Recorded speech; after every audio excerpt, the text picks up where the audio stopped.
I really liken it to our preparation for Miami and for Notre Dame. I mean, Miami's so athletic, so much talent at all the positions. Notre Dame is one of the more well-coached defenses we saw. So they're very different from each other, but in their own way, they had the ability to be really, really good. If they show up and play well on that day, you've got a tall task at hand. And so, looking at Pitt, they have a good scheme.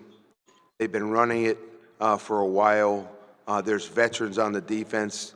They know the scheme. They know the weaknesses in the scheme. So you can look at them and say, look, they're giving up this, that, or the other thing. And you want to attack those things.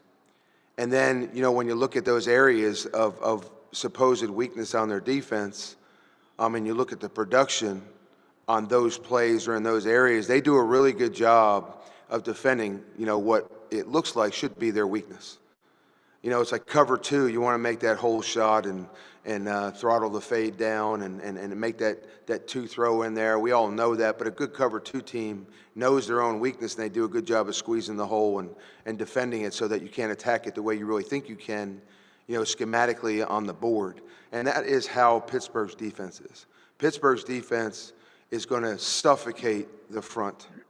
They're going to keep everything inside, and they're going to squeeze the run game. They want to bounce it all out laterally so that their speed talent can run it down on the perimeter. And they have some very accomplished corners. And in order to do what they do, they've got to be very good at corner and at safety, and they are. And so what you think might be great one-on-one individual battles are really very difficult, and they do a good job of getting guys help when you don't think they can. So we have our work cut out for us. We played them 2 years ago. They're not much different than they were 2 years ago. They're still super physical. They tackle well. They pursue well. I think they mirror the personality of their head coach, and as long as he's there, they're going to be physical, and they're going to punch in them out defensively, and they're going to make you beat them. So we've got to be physical on Thursday night, and we've got to minimize our mistakes, and we've got to take what they give us when they give it to us.